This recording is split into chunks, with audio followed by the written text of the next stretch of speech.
আমাদের শ্রেষ্ঠ উৎসব দুর্গাপূজা যখন আসে, মানে আসবে তখন মনে কি আনন্দ হয়, আর যখন পুজো শেষ হয়ে যায় তখন মনটা কত খারাপ হয়ে যায়। তবে দুর্গাপূজার পরপরই কিন্তু লক্ষ্মী পূজা, কালী পূজা, ভাইফোঁটা, ছট পূজাও হয়ে গেল। এখন শুরু হয়েছে জগদ্ধাত্রী পূজা। মোট কথা পুজোর রেশটা কিন্তু এখনো পর্যন্ত রয়েই গেছে। আর মা জগদ্ধাত্রী এটাও তো মা দুর্গার একটি রূপ। পঞ্চমীর দিন ঠাকুর এসছে মণ্ডপে, আর ষষ্ঠীর দিনকারে সন্ধেবেলায় একটা বাচ্চাদের বসে আঁকো প্রতিযোগিতা হয়েছিল। তিথি অনুসারে অনেক রাত্রের দিকে ষষ্ঠী পুজো শুরু হয়। তো হ্যালো ফ্রেন্ডস, গুড মর্নিং। কেমন আছো তোমরা সবাই? আশা করি খুব ভালো আছো। আমিও খুব ভালো আছি। আজ হচ্ছে জগদ্ধাত্রী পূজার সপ্তমী। সকালবেলা ঘুম থেকে উঠে ফ্রেশ হয়ে নিয়ে শানকে ছাতু গুলে দিয়েছি। ও খেয়ে জিমে চলে যাওয়ার পর আমি দেখো ঠাকুর ঘরে এসছি। লাইটটা বন্ধ করে জানলা টালনা খুলে দিই, আবার রান্না বসাবো গিয়ে। সোনুর আবার অফিস আছে। তা সকাল থেকেই দেখছি আকাশটা কিরকম মেঘলা করে রয়েছে। কালকেও মেঘলা করেছিল, তবে বৃষ্টি কিন্তু কিছু হয়নি। ঠাকুর ঘরের ফ্রিজটা একটু বন্ধ করে দিলাম, শুধু ফুল আর অল্প ফল রয়েছে, ওই জন্য সারা রাত চলছিল, ওই জন্য বন্ধ করে দিলাম, আবার পরে চালিয়ে দেব। আর সবাই এখন ঘুমাচ্ছে, তো আমি চলে আসলাম কিচেনে। তো এসেই ভাতের হাঁড়ি বসিয়ে দিয়েছি। তো এবার যাই আমাদের ফ্রিজে দেখি কি রয়েছে। রান্না করার রয়েছে, কালকে কিছু রান্না করে রেখেছি। আর সকালবেলা রান্না করা থাকলে একটু চাপটাও কম থাকে। আর সোনু তাড়াতাড়ি যেহেতু বেরোয়, তো কিছু একটু এক পদ দুই পদ রান্না করা থাকলে ভালো হয়। সকালে একটু কিছু করে দিলাম, হয়ে যায়। ফ্রিজ থেকে আমি কি বার করে নিয়ে আসলাম দেখো। ফুলকপি আলুর তরকারি, যেটা আমি রাত্রে করেছিলাম, সোনুর জন্য একটু রেখে দিয়েছি। সোনুর শান দুজনেরই হয়ে যাবে। আর কালকে মূলো দিয়ে ডাল করেছিলাম, ডাল বেশি করেই করেছিলাম, তো রেখে দিয়েছি। আর এখানে আছে ভোলা মাছ, আলু সিম দিয়ে করেছিলাম, কালকে কিছুটা খাওয়া হয়েছে আর আজকের জন্য রেখে দিয়েছিলাম। আর এখন করছি আমি মূলো শাক ভাজা বেগুন দিয়ে। আর আগের দিন করেছিলাম কচু বাটা, মানকচু বাটা, সেটাও আমার দুদিন হয়ে গেছে। চিংড়িটাও খাওয়া হয়ে গেছে। তো শাক ভাজাটা নামিয়ে আমি ফুলকপি আলুর তরকারিটা গরম করে দিলাম। আর তারপরে বসালাম আমি মাছের ঝোল। একটু ডিম সিদ্ধ করে নিয়েছি, একটু পাতিলেবু কেটে নিয়েছি। ও তো মাছ খাবে না, ওই জন্য ডিম সিদ্ধ একটা ওকে দিয়ে দেবো, আর একটা এক্সট্রা করেছি। আজকে আমি একটা ডিম সিদ্ধ খাবো সকালে, আর শান্ত এসে একটা খাবে। সোনুর লাঞ্চ বক্সটা গুছিয়ে নিয়ে কেউ একটু ফল কেটে দিলাম, ও নিয়ে চলে গেল। আর ছাতু গুলে দিয়েছি, খেয়ে গেল। এবার এসে আমি চাটা ছেঁকে নেব। আজকে সকালবেলা কিন্তু আমি চা বসাইনি, দেখেছো তো। তো আজকে ও চলে যাওয়ার পরে আমি চাটা করলাম। আর এদিকে আমার মাছের ঝোলটাও গরম হয়ে গেছে, নামিয়ে। তারপর 15 থেকে 20 মিনিট পর আসলো বৈষ্ণব গোসাই। তো এসে উনি ঠাকুর ঘরে বসলেন, তো একটু নাম কীর্তন করলেন। বাসি গো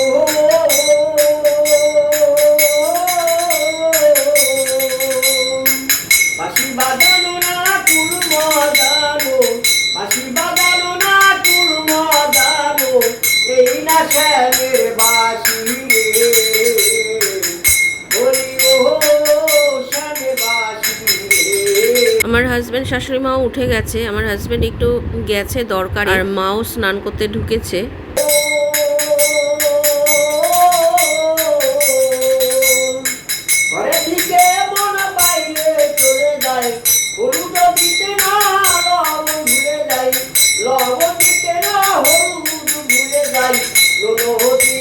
তো আমার হাজব্যান্ডকে বলেছিলাম তুমি আসার সময় আলু নিয়ে এসো, আলু বারণ তো, দুটো একটা রয়েছে। তা ও মুদি দোকানে ছিল, তো ওকে বললাম তুমি আসার সময় কিন্তু তাহলে একটু মিষ্টিও নিয়ে এসো। তো ওইখান থেকে ও আবার একটু লাড্ডু নিয়ে এসছে। আর আজকে মঙ্গলবার যেহেতু ঠাকুরকেও দিতে হবে, তো আমি ওনাকে সিধে বেড়ে দিলাম। আর ওইখান থেকেই আগে ওনাকে একটু মিষ্টি আর জল দিলাম, ওটাই উনি সেবা করলেন। সেই পুজোর সময় এসছিলেন উনি, আমার হাজব্যান্ডের জন্মদিন যেদিন ছিল সেদিন এসছিলেন, আর আজকে আসলেন প্রায় 1 মাস পর। একটু মিষ্টি মুখ না করালে হয়। তারপরে প্রণাম করলাম, আর উনিও আশীর্বাদ করে চলে গেলেন। তারপরে পাম্পে জল তুলে নিলাম। তো এদিকে দেখো জামা কাপড় হয়েছে, কাচার জন্য বার করেছি। আর এদিকে আমি ঘরটা ঝাঁট দিয়ে নিলাম আগে। আর সোনু শানের ঘরের চাদরটা কালকেই পাল্টে দিয়েছি সন্ধেবেলা, কারণ নতুন চাদরটা পাতা ছিল, তো ওটা আর মেশিনে দেয়নি, ওটা আমি কালকে হাতেই কেচেছি, কারণ যদি রং টং ওঠে ওই জন্য। এই যে এই চাদরটা কালকে আমি মেশিনে দিইনি, যে যদি নতুন চাদর তো রং টং ওঠে তাহলে সব জামা কাপড়গুলো তো খারাপ হয়ে যাবে, ওই জন্য হাতেই কেচেছি। রং উঠেছে বলতে কি উঠেছে, মানে এমন রং উঠেছে সব মিক্স করা। যাই হোক, এরপর থেকে কাচা যাবে হয়তো মেশিনে। স্যার প্যান্টগুলো আজকাল দিলাম না, এখানে দুটো প্যান্ট আছে, আরও কটা চমুক একসঙ্গে দিয়ে দেবো। আর এটা ডেলি এটা ধুয়ে দেবো আমি নিজেই। আর মেশিনে যেগুলো ঢোকানোর সেগুলো দিয়ে দিয়েছি, কাঁচা হচ্ছে। এবার ঘরটা মুছে নিই। শানও চলে এসছে দিকে, হাজব্যান্ড শাশুড়িমা চলে গেল। ঘরটা মুছে নিয়েছি, দেখিয়ে দিয়ে কতটা কী হলো। ও এখনও 14 মিনিট হবে। ঠিক আছে, এই যে আমি স্নান করে বেরোলাম এই কটা ধুয়ে, আর এদিকেও আমার কাঁচা শেষ, এন্ড। এবার খুলে নেব। দেখো ফ্রেন্ডস, আমার পুজো করা হয়ে গেছে, পুজো করে নিয়েছি আমি। এদিকে জানলাটা খুললাম অনেকদিন পর, দেখো পুজো করে নিয়েছি। এখানে কত ঠাকুর আমাদের। দেখো ফ্রেন্ডস, এখন 3:10 বাজে, বাইরে এত মেঘ করেছে, বিশাল মেঘ করেছে। আর এই যে আমাদের জগদ্ধাত্রী পূজার ঘরটার সামনে একটা গেটের মতন করেছে, আর পুরো লাইটিং দিয়ে সাজিয়েছে। সেদিন তো তোমাদের অল্প দেখিয়েছি, এই যে এইটা দেখিয়েছিলাম, আর পুরো সাজিয়ে দিয়েছে। বাবা কি মেঘ করেছে, বৃষ্টি বৃষ্টি হবে না কি কে জানে। ফ্রেন্ডস, বলতে বলতে বৃষ্টি নেমে গেছে, বুঝেছো? বৃষ্টি শুরু হয়ে গেছে। শুনেছিলাম কোথায় ঘূর্ণি ঝড়ফড় হবে, তাই হোক কি বৃষ্টি শুরু হয়েছে। মেঘ করেছিল, বৃষ্টি হওয়ারই কথা। এখন চারিদিকে লাইট, চারিদিকে যেদিকে তাকাবো সেদিকে লাইট। এদিকে তো জ্বলছেই, এখানে আমাদের বাড়িতেও জ্বলছে, এইদিকে পুরো চারি জায়গায় লাইটিং। দারুণ দারুণ। সন্ধে দেওয়া হয়ে গেছে আমার, সন্ধেবেলায় কিনে বসেছি। দেখো এই সোনু চলে আসবে, একটু সবজি কাটলাম, ভাবছিলাম একটু চিড়ের পোলাও করে দিই, আলু ক্যাপসিকাম দিয়ে পেঁয়াজ দিয়ে একটু চিড়ের পোলাও করবো। আর রাতের তরকারিও করব, পটল বার করেছি, যে আলু পটলের তরকারি করে রাখবো। সোনু তো চিড়ের পোলাও খেলেই হয়ে যাবে, ওরও বলবে আর খাবো না রাত্রিবেলা। কালকে সকালের জন্য রেখে দেবো। সকালবেলা রান্নাটা করা থাকলে না, একটা তরকারি করা থাকলে তো মাছ টাছ খেতে চায় না। আর আজকে বাজারেও যায়নি, মাছ আনেনি। এখন হাজব্যান্ড হয়তো কালকে সকালবেলা বাজারে যাবে, না কি করবো জানি না। তো আমি তরকারিটা করে রাখি, ওর মতন আন্দাজে রেখে দেবো। ও সকালবেলা ডাল একটা ভাজা করে দেবো, আর ডিম পোচ বা ডিম সেদ্ধ দিয়ে দেবো, হয়ে যাবে। আর হাজব্যান্ড যদি বলে যে কালকেও বাজারে যাবে না, তাহলে ডিমই রান্না করবো। তো তরকারিটা করা থাক, ডিম করবো আর ডাল করবো, যাই হোক করে দেবো। আর রাতের আমরাও খাবো তরকারি দিয়ে রুটি। আর চিড়ের পোলাওটা করছি, ক্যাপসিকামগুলো না অনেক দিন রয়েছে তো কেমন হয়ে যাচ্ছে, তাহলে আমি করে ফেলি। আর অনেক দিন খায়ও না চিড়ের পোলাও।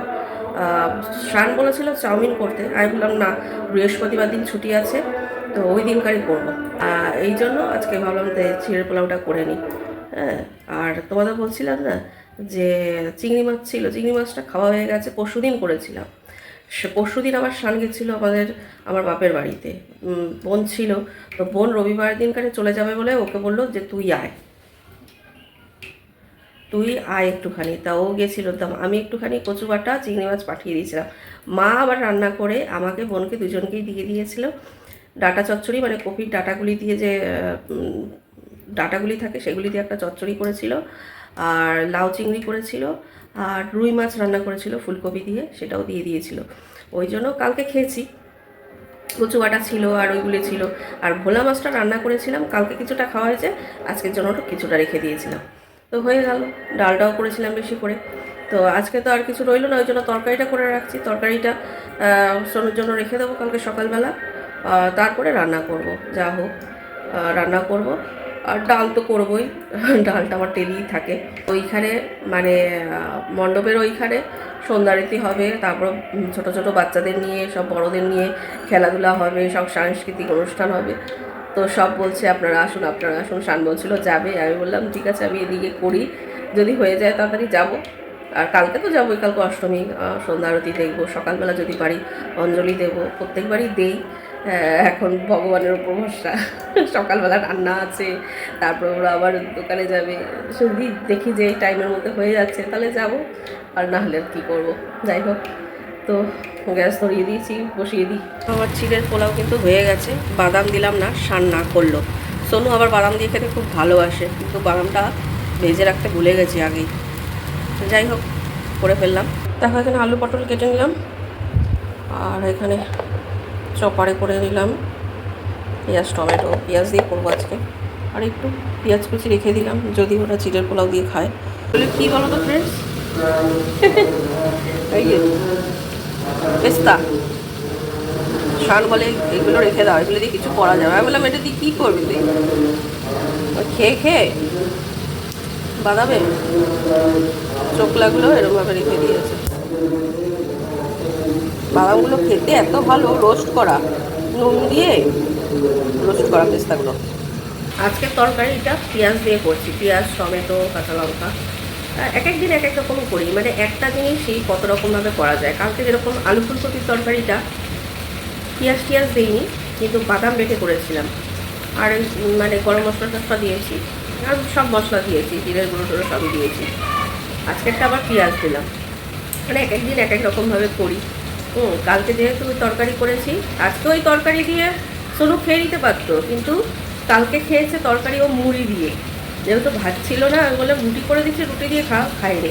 তো আজকেও যদি তরকারি করি শুধু, তাহলে কিন্তু মুড়ি দিয়েই খাবে। আজকেও ভাত নেই, যদি বলি যে রুটি করে দিচ্ছি খাবে না।